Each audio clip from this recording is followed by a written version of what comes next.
সুপ্রভাত বন্ধুরা, এই ফুলের অনেক অনেক শুভেচ্ছা জানিয়ে আমি তোমাদের অনুশ্রী শুরু করছি আরও একটি নতুন ব্লগ। আশা করি তোমরা সকলে খুব ভালো আছো। আমি মোটামুটি এখন কয়েকদিন ভালো আছি। আর তোমাদের অনুশ্রীর হোম লাইফে জানাই সকলকে স্বাগত। সকাল সকাল দিনটা তো শুরু করে ফেলেছি আর জল খাবার নিয়ে মেতে গেছি। চাটা আগেই খাওয়া হয়ে গেছে আর নিরামিষ করে নেব।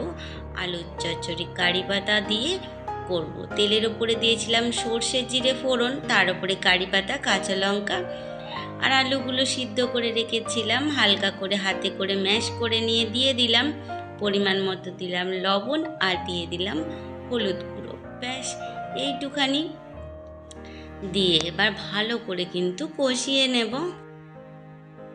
তোমরাও কিন্তু এইভাবে নিরামিষ আলুর চচ্চড়ি করে দেখতে পারো, খুব খুব ভালো লাগে। আর এই আলুর চচ্চড়িটা বিশেষ করে আমার ছেলের খুবই পছন্দের। আর এই আলুর চচ্চড়িটার মধ্যে দিয়ে দেব গোলমরিচ গুঁড়ো, বেশ সুন্দর খেতে লাগে আর এর একটা সুন্দর ফ্লেভার আছে। তো সেইটা এই নিরামিষ তরকারিতে আমার তো বেশ ভালো লাগে। তোমরাও কিন্তু একবার এইভাবে করে দেখো, আশা করি তোমাদেরও খুব ভালো লাগবে। আর বেশিক্ষণ তো ফোটাবো না, আলু তো আগেই সিদ্ধ আছে। খানিকক্ষণ ফুটিয়ে নামিয়ে নিয়েছি। দেখো, দেখতেও যেমনি সুন্দর, খেতেও কিন্তু তেমনি টেস্টি হয় এই তরকারিটা। ও, আজকে তো তোমাদের সঙ্গে কথা বলতে বলতে ভুলেই গেছি, আজ হলো শনিবার আর আজ হচ্ছে অমাবস্যা পড়ছে। তো সকাল সকাল মা আজকে পূজা দেয়নি, যেহেতু অমাবস্যা পড়ছে সেই কারণে আমি আজকে সেবা দিতে এলাম। সেবা বলতে ঠিক সেবা না, ওই ঠাকুরের দালানটা মুছে নিয়ে ঘুটি করে জল রাখলাম আর দিয়ে দিলাম থালার মধ্যে বাতাসা দিয়ে আর একটা ঢাকা দিয়ে দিলাম। যেহেতু 3 দিন ঠাকুরের মুখ দেখতে নেই, সেই কারণে একটু জল বাতাসা রাখলাম। আর এখানে বাকি আরও দেবতারা রয়েছেন, সেই কারণে আর যেহেতু মা কালীর বেদি বুঝতেই পারছো, একদমই এদিকে তাকানো যাবে না, আর সেই কারণে জল দিয়ে রাখলাম। বাকি যখন অমাবস্যা কাটবে তখন আবার নতুন করে ঠাকুরকে স্নান করিয়ে পুজো করব। তবে কি বলো তো বন্ধুরা, বিশেষ নিয়ম কানুন জানি না, যেটুখানি জানি, যেটুখানি বড়দের থেকে শিখেছি শুনেছি, সেইটুখানি করার চেষ্টা করি। আর আমাদের চাষি বাড়িতেই সাধারণত এই অমাবস্যার দিনে বা যে দিনগুলো পালন হয়, মাটি খুঁড়ে কোনো কাজ হয় না, বা মাটিতে কোদালে করে যে কোনো যন্ত্র করেই আঘাত করে কাজ করা হয় না। তোমরা তো সবাই জানো যে ধরিত্রী মা এই সময় ঋতুমতী হন। আমরা যেমন প্রতি মাসে ঋতুমতী হই, তেমনি ধরিত্রী মা এই অমাবস্যার দিনে ঋতুমতী হন। এমনিতে প্রচুর নিয়ম আছে। আমরা মেয়েরা ওই বিশেষ দিনগুলোতে যেমন আলতা সিঁদুর পরি না, এই 3 দিনও আলতা সিঁদুর পরতে নেই, প্রথম দিনই পরে নিতে হয়। যাই হোক, এই ছোট ছোট নিয়মগুলো পালন করে থাকি যাতে সুখ শান্তি সমৃদ্ধিতে সংসার ভরে ওঠে, মায়ের আশীর্বাদ সব সময় সবার উপরে থাকে, এইটুখানি চেষ্টা করি। তো যাই হোক, মায়ের মন্দিরটা আমি ঘেরে দিয়ে চলে এলাম। আর কালকে পুরো সংসারকে লণ্ডভণ্ড করে পরিষ্কার করেছি। সংসার বলতে এই ওপর ঘরে সমস্ত কিছু জিনিসপত্রকে সরিয়ে মেঝেগুলো ভালো করে সার্ফের জল করে ঘষে ঘষে পরিষ্কার করেছি। আসলে কি বলো তো, তোমাদেরকে তো বলেইছিলাম যে রঙের কারণে আমাদের মেঝেগুলো এই ধরনের দেখতে লাগে, কিন্তু খুবই ভালো করেছে, কালারটা ঠিক আনতে পারিনি। তো যাই হোক, রঙের দোষ বলো মিস্ত্রির দোষ বলো, সেটা দিয়ে তো আর লাভ নেই। যেটুখানি আছে সেইটুখানিকে পরিপাটি করে সুন্দর করে গুছিয়ে পরিষ্কার পরিচ্ছন্ন রাখতে হবে। তো কালকের ভিডিও আমি তোমাদের সঙ্গে শেয়ার করিনি, কেননা ওই যে মোছামুছি ধোয়া ধুই ওইগুলো আর ভিডিও করে তোমাদের সঙ্গে শেয়ার করলাম না। আর বাকি এত ক্লান্ত হয়ে গেছিলাম যে এইগুলো গোছানোর কালকে একদমই ইচ্ছা করছিল না, না রাতে করেছিল, দিনের বেলা তো কাজগুলো করেছিলাম। তাই ভাবলাম আজকে গুছিয়ে নিই। আর গোছাচ্ছি যখন তোমাদের সঙ্গে একটু শেয়ার করে নিলাম ওই টুকিটাকি যেগুলো জিনিসপত্র রাখার হয় সেইগুলি বক্সে করে করে রেখে দিয়েছিলাম। মধ্যবিত্ত বুঝতেই তো পারছো, বিশেষ আসবাবপত্র কিছু নেই, শখ সাদের জিনিসপত্র যেগুলো টুকিটাকি মেয়েদের হয় সেইগুলোই বক্সের মধ্যে করে ওইভাবে রেখে দিয়েছি। আর এই ঘরটাও গুছিয়ে নেব। আজকে তো শনিবার, রান্নাবান্না একটু তো ঝামেলা নেই বললে হবে না, রান্নাবান্না তো করবই, কিন্তু কি কি রান্না করব সেটাও তোমাদের সঙ্গে পরে শেয়ার করব। আর আমার সকল বন্ধুদের মন থেকে জানাই অসংখ্য অসংখ্য ধন্যবাদ। নতুন বন্ধু তোমরা যারা আজকে প্রথম আমার ভিডিওটা দেখছো, তোমাদের যদি কোনো অংশে ভালো লেগে থাকে তাহলে প্লিজ চ্যানেলটা সাবস্ক্রাইব করে আমার পাশে থেকে যেও। আর দেখো এই জায়গাটা একটু সুন্দর করে পরিষ্কার করে নিলাম। কালকে তো বললাম যে ঘর দুয়ার সমস্ত কিছু পরিষ্কার করেছি, কিন্তু এই যে উড়ে একটু ধুলো পড়ে না, সেই ধুলোগুলো তো সমস্ত কিছু আর পরিষ্কার করে ওটা সম্ভব হয়নি। তাই হালকা হাতে আজকে একটুখানি পরিষ্কার করে নিচ্ছি। এই যে বোর্ডগুলোতে উড়ে উড়ে ধুলো পড়েছে সেইগুলি পরিষ্কার করে নিলাম। আর এই ওয়াশিং মেশিনটা আমার ভালোই আছে, একটু কারেন্টের প্রবলেমের জন্য আমি চালাতে পারি না। যাই হোক, সেটা পরে অবশ্যই ঠিক করে নেওয়া যাবে। মানে মেশিনটার প্রবলেম হয়নি, হয়েছে এই আমাদের ওপর ঘরের যে বোর্ডটায় মেশিনটা লাগাবো সেই বোর্ডটার প্রবলেম। তো সেটা তো ঠিক করে পরে নেওয়া যাবে। আর এই যে বৌদ্ধ মূর্তিটা মুছে নিলাম। কালকে পরিষ্কার করার পরেও কিছু কিছু ধুলো পড়ে, যেগুলো পরিষ্কার করতে তখন চোখে না পড়লেও আবার পরবর্তী সময় মনে হয় ইস এই জায়গাটা তো বেশ ধুলো পড়ে রয়েছে। আর কালকে যত মানে চারিদিক পরিষ্কার করেছি, গাছের পাতাগুলো একদম ধুলো পড়ে সাদা হয়ে গেছে। তাই ভাবলাম যে এইগুলো একটু পরিষ্কার করে নিই, তাহলে কি হবে বলো তো, দেখতেও বেশ ভালো লাগবে। আর ছোট ছোট এই নতুন পাতা ফেলছি, এর ওপরে যদি ধুলো ময়লা পড়ে তাহলে তো নষ্ট হয়ে যাবে, সেই কারণে আমি হালকা হাতে মুছে নিলাম।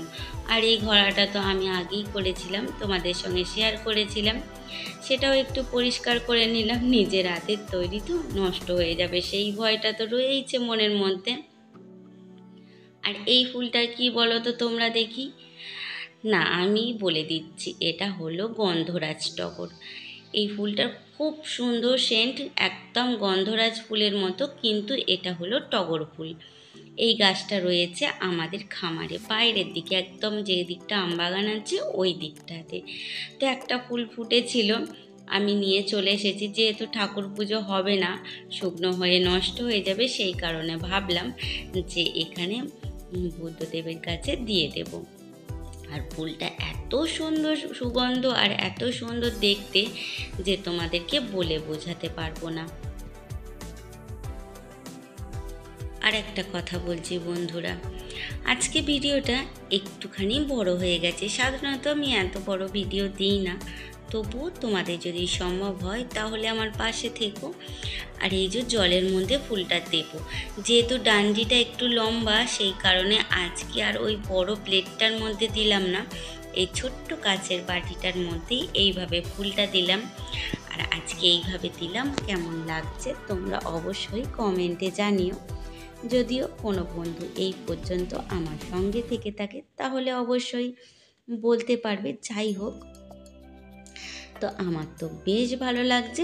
ব্যাস, বাকি ঘরের সমস্ত কাজকর্ম হয়ে গেছে, এবার শুধু রান্নার টুকুর পালা। ও আর একটা কথা তো তোমাদেরকে বলতে ভুলে গেছি, এই দেখো এই গাছটায় কি সুন্দর যে একটা ফুল ফুটেছে, তোমাদেরকে বলে বোঝাতে পারবো না। আগের দিনে যে ফুলটা তুলেছিলাম মনে আছে, পাপড়িগুলো একটু এলোমেলো হয়ে গেছিল, আজকে দেখো কত সুন্দর ফুলটা ফুটেছে, ওই একই গাছের ফুল খুব সুন্দর ফুটেছে।